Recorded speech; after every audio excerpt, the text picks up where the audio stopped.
heard of that happening on cruises, but this is a big week here. Ahoy friends, Dory Dan here, small boat adventuring. We're out on Gloucester Harbor. We got a gorgeous day here. The Fisherman Monument is right over there on the promenade. And we're in the outer harbor with about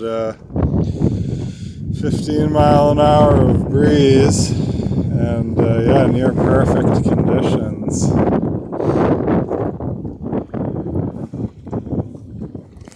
We got a little catboat coming up on our stern here.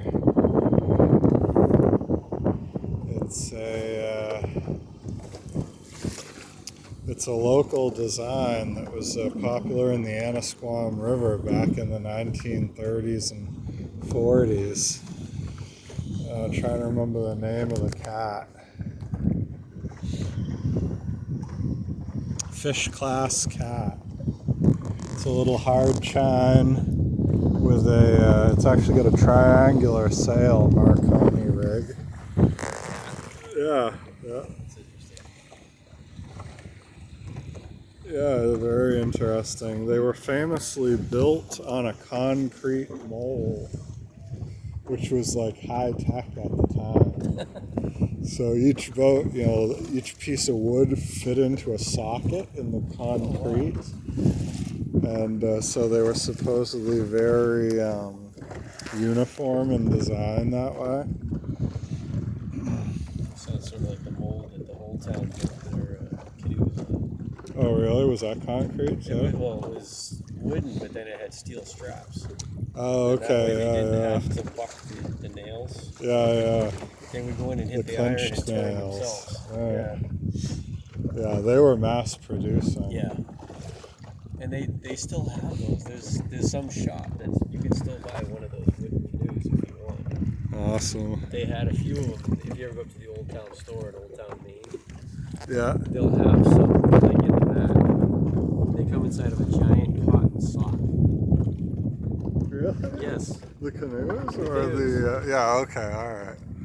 And they it's like really lightweight, like cotton gloves would be if you were touching something like you wear a parade or something like that, like really thin. And they didn't have any prices on those like they do on all the plastic boats. So I went up and I said, just for what do those cost? And they said, well, they start at $6,000 and they go up to about $12,000. All right. Yeah, that's not so bad for a handmade boat. A guy that I worked with, his father-in-law bought one. Okay. For their house up on Misaki. Oh. And I was like, is he literally going to put that in the water? Like, I would be like, the first scratch, I just wanted to kill whoever did it. Maybe hang it up in the I know, hang it in my living room is what I would He's got do. one of these vaulted ceilings. It's like 30 feet up. That would be my idea of what you do with a boat like that. Because it's all varnished, piano finishes the boat. Wow. Wow.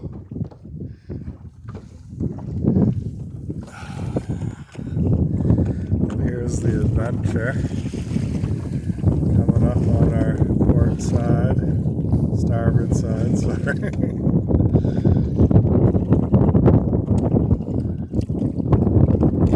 Oh yeah, if the adventure starts beating us, then we gotta shake out a reef. They got more seats.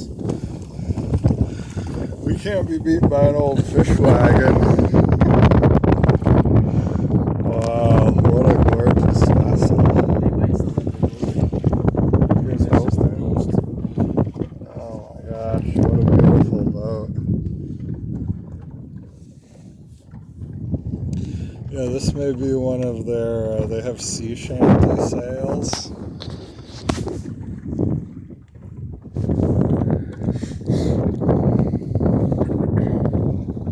That's something Gavin Atkin likes to do. Oh, is it? Yeah, that's his big thing. He's on the design of those boats. Ah, okay. Do you think you could grab the Coley there? Yeah, sure.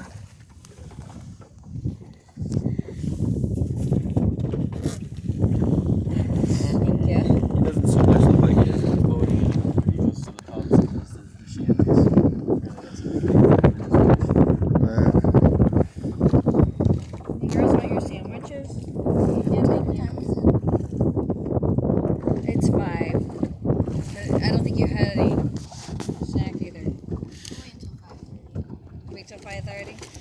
Yeah, I got chips up in the forecastle there. If you guys want any chips and dips or And Josh, anything, your, I'll yeah. go Josh, grab some. your pocket thing is in here too.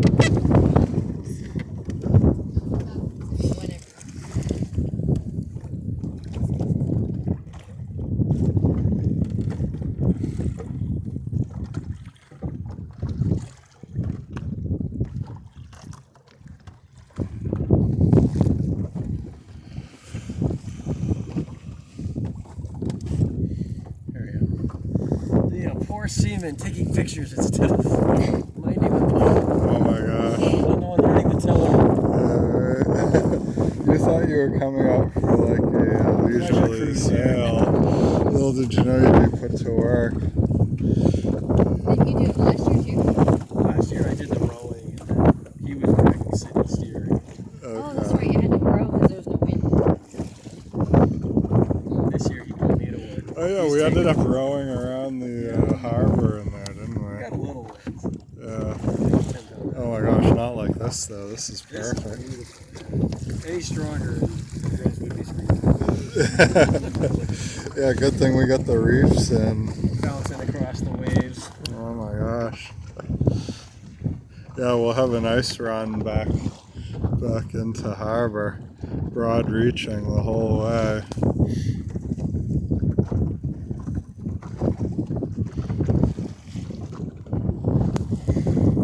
So what's the fastest way to sail for this one? Broad reaching, yeah, across a little bit off the wind. That's one of the things. I don't know if you've ever seen the game called Yacht Race. Okay. It's a sailing racing game. Parker Oh, Brothers yeah. used to make it. Oh, it's My a dad- board game. It's a board game. Okay. It's a sailing game. Alright. They have things like Sailor's Log, Yeah. like, fog, everybody's becalmed, or wind changes. There's in the middle, there's an island called Wind Island. Yeah. The ship's from the wind. Okay. And you have spinnaker cards and you have wind cards, and you have to go out, and there's 3 points on the board that you have to go around. There's Okay. islands that get in the way and things like that too. Oh, neat. It's a lot of fun. I mean, and then my dad added some rules too, where if my sister loved to go after sailing, she would purposely sail. Oh, really? And one of them is gale. It's like, every move all of a sudden you go, because it's, if you're going downwind or the 2 points to either side of downwind, you go 3. If you're going to reach, you can go 2. Yeah. And if you're going on the point just off the wind, you can go 1. Okay. So then you get 14 wind change cards, 3 spinnaker cards. And spinnakers allow you to move double. Okay. But if you have a gale, you lose your spinnaker and you still. And I've always been like, Oh, why wow. do they make it downwind you go 3 and crosswind you only go 2? It seems like on a reach you should be. Yeah, it should be 3 on the cross and 2 Yeah. on the down and 1 on the up. That's the way they made their game. Well, interesting. With the spinnaker, maybe you should only be able to use the spinnaker card on a downwind leg. Well, you can only use the spinnaker on the 3 straight downwind or 1 point to either side. Okay. You can't use it on a reach. Yeah. Which I guess is right. actually correct. Huh. Yeah, sounds about right. But And then that way the spinnaker card, if it was 2 downwind, the spinnaker card would bump this downwind up to 4. you And the can't- across the yeah. wind would be 3. Yeah, I don't know. Maybe it's some sort of strategy thing that they made it that way. But Yeah, I My mean, dad they must thought- have engineered the my game dad to thought play a maybe certain like with the big way. J boats or something like that. Maybe they actually are faster down reach. Interesting. Because from what I understand about reaching, sometimes it has something to do with the hull shape too. Could be. Like that's why you get those ones where they overhang really far in the bow and stern. Mm-hmm. Because when they lay over, they increase their waterline length. Yeah, And on a downwind, you don't get that. right, yeah. Yeah, I mean, it kind of depends on the wind speed too, you know, if you had really extreme winds and you were able to carry sail downwind, you might push past hull speed to some degree, I Well, guess. that little boat passed us. Yeah, Get ready to fire the cannon at them. yeah, that's the little fish class cat. That's actually Mark from right up the next dock over in Smith's Cove. He let a Keel does that have, or is it just a centerboard. Yeah, like this? yeah. He let me tie Pike's boat off his float one year. How's Pike doing? Good. Really? Still? He's got the Alpha Dory in the Merrimack over at oh my gosh, 89, 90, Wow. something like that. Is he still getting out on the water? He's got the Alpha Dory in over at the Oxbow out behind the Pettigills. Yeah, Wow. in Salisbury. So he's up in the marsh there. And it's a perfect spot because it's up in a little marsh creek, so it's sheltered. The boat is very safe. It's out of sight. But then he just goes down the creek, like maybe 800 feet. So, yeah, well, you can only use it at half tide, but you don't want to go on the Merrimack at low tide anyway. It's just the channel and mud, So we used to, the Precision 16s, we used to do that with. I remember the guy that ran the sailing program said, "You guys don't realize it, but you're tracing lines in the mud the whole time with your centerboards." right, yeah, very cool. Yeah, that's what it's like out at Joppa. Yeah.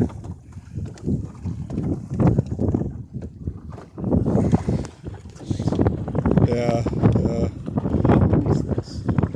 This is 20 feet on deck. Yeah. 16.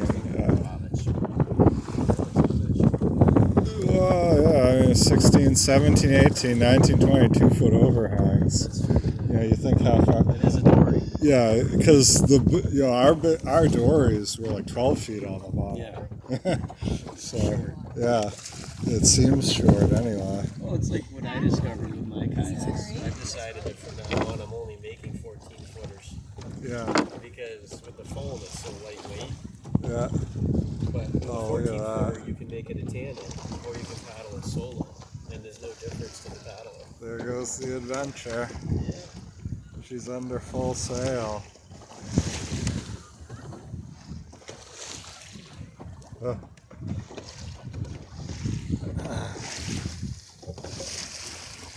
Wow.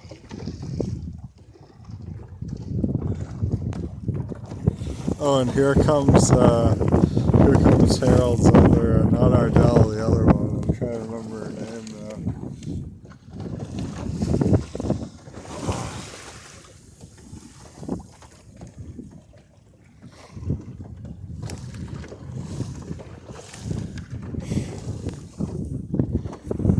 Yeah, you guys can go right up on the bow if you feel like it. We'll find a good wave to stick it in. Just like I say, hang on. Make sure you got a good grip, whatever. Always keep one hand for the boat. Yeah, exactly.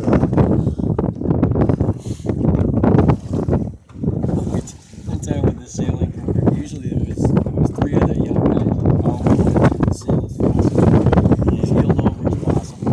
Yeah. And then there were these 2 girls that were older. And they were Okay. always acting like they were just bored. Oh, I think really? they were trying Alright. to find guys to flirt with. And there weren't any guys their age, so they were bored. Yeah, I right. think they were like high school guys. So Okay. all they wanted to do was work on their tan. Yeah. And one day I got stuck with the 2 of them in my crew. It was me and one of the guys, and then these 2 girls. And they went up in the bow and just lay down, and the jibs like going back and forth over them. So the Captain Red was headed out on one of its trips. Yeah. Down Uh-oh. So I turned right to the channel, and I'm just Don't sitting forget, on the this is channel. going to be on YouTube. You don't want And I to. stuck the bow in that thing, and they both got soaked. They were like, Oh my gosh. Wow. I was like, well, you're doing no good. It was probably ocean water too on the incoming salt water. tide. Oh my word. Oh my gosh. Like, at least get up and be live ballast. Don't be lying up in the bow. It just makes us go slow. Wow.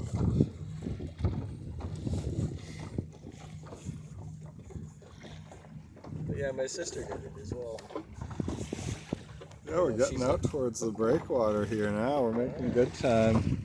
We could just sail home and go up to Plum Island and Yeah, might as well, right? port all the way to here. You notice the castle parapets over there? I'm not sure if you can see him, Josh, behind the sail. Anyway, there's it's another cow. Hammond. If we kept sailing straight ahead, we'd eventually end up out in front of Hammond. Yeah. This is another one. I don't know the name, but it's if you go over there on the road, there's like all these other buildings that are up further from the coast, and they're all done up with these big timber and stucco, between the timbers.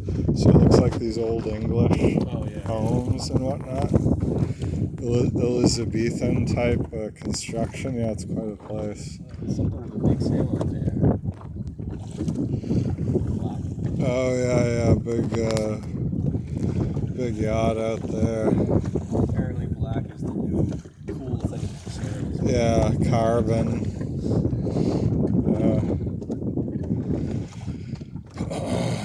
So these are canvas? These are Oceanus, which is a canvas look-alike. Oh, okay. So it's synthetic, it won't rot like canvas could. But yeah, they got a nice feel. Harold Burnham made them. So he does sail making too? Yeah, he's got a loft. He makes all of his own sails, and then he does a lot of sort of replacement sails for all the boats he's built. So the Fame was getting new jibs, and then the leftover material went into these sails. Yeah. So it's the second lightest gauge Oceanus they make. They make one lighter weight. So you probably don't want to be trying to sail through a hurricane. Well, these are super beefy for this size boat, They got acres. Yeah, but if you were on a big boat, sure, they make quite a bit heavier canvas for like tall ships and stuff. Invaders headed out, going to sea. They'll probably be out all night. Is that lobster? It's like they got a I think it is. stuff inside. Yeah, I think it is, but I'm They not got the shiny 100%. stuff. Yeah, that's good. Usually that rack is for lobster. Yeah.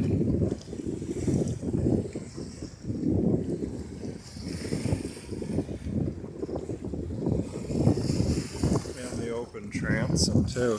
Ooh, we'll get a little bit of a surf off of this.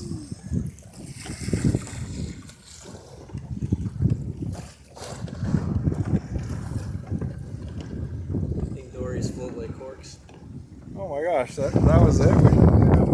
We didn't even pick up Really, a knot. we got a. Yeah, I would have liked to have at least got a little bit of a ride out of the deal. Those waves are making so much commotion, making such a fuss, and we barely even bobbed over them.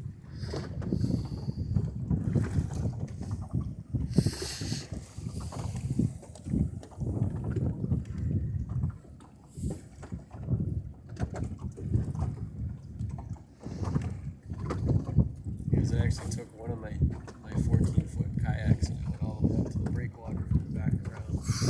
Last Nice. year before we came over here to sailing. Right. Yeah, I think I remember you mentioning that last year. And I was glad I brought because those have a higher freeboard to them too. Yeah. Because some of the waves are pretty big. Oh yeah. Weeks. Yeah, it can get rough out Oh, here. we turned around. Somebody forgot something. Uh-oh. Like the stone one. Ruh-roh. They forgot the bait. Minor detail.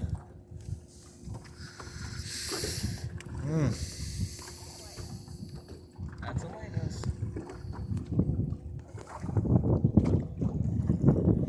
Yeah, it's interesting with New Bedford. They have another island that used to be in the mouth of the harbor. And there's a little lighthouse on it that at one point actually had a keeper's house and everything. And that's all gone now. And when they built the breakwater, the island actually is connected to it at low tide. But at high tide, the rest of the time it's separated. Alright. So we paddled down there in our kayaks to look at it. Oh, cool. But basically, they abandoned the lighthouse after they built the breakwater because there was no point in it anymore. Yeah, it was wasn't really a needed range any longer, right? Huh. But now they refurbished it. It has a light on it and all that. It's pretty. It's not connected to the island anymore. It's like the island moved.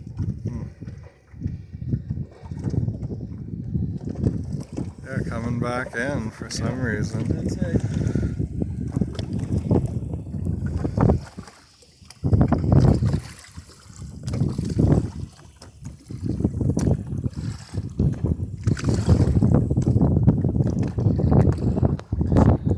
Well, thanks for sailing with us today, and yeah, feel free to hit the subscribe and the like button, and we'll see everybody next episode and out on the water sometime soon.